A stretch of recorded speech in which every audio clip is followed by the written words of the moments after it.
Hello, today we are going to be estimating quotients of multi-digit numbers with decimals, lesson 8.1.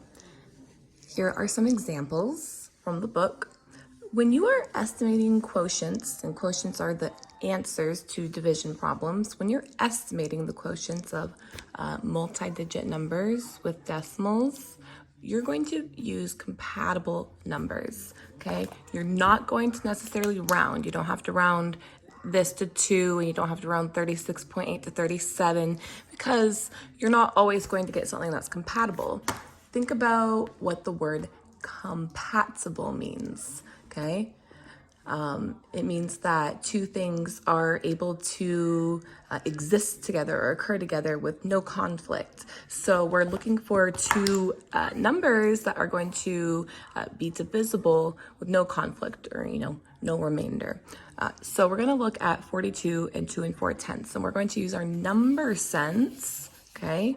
Using compatible numbers really builds our number sense. We're going to use our number sense to find some compatible numbers. So let's think about 42 and what could be divided into 42. Well, I know surely not a odd number, but I know that 2 could be divided into 42. So I'm going to estimate this quotient by saying 42 divided by 2 is 21. And that is my estimated quotient. All right, let's look at this one. Let's use our number sense to think of some compatible numbers. Well, I could look at this two different ways. I really see this as 36 and 5 7/10 as 6. And when I do 6 and 2/36, I get 6. But if you saw this as, well, you could do 35 divided by 7. Those are compatible numbers, and your quotient would be 5. That is absolutely acceptable. So your quotient would be between 5 and 6. All right, let's look at this one. Well, I see a 3, and then I know that 3 times 7 is 21. So I'm going to use a compatible number of 21 and a compatible number of 3.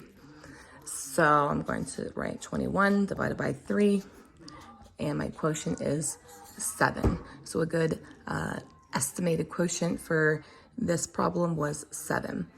All right, let's look at another one. We have 5 4/10 divided by 47 hundredths.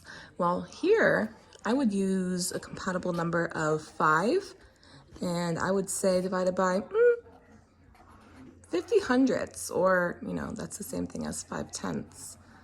And when I do divide that, I do end up getting 10 because, 50 hundredths isn't a whole number. So, of course, our quotient is going to be a bigger number.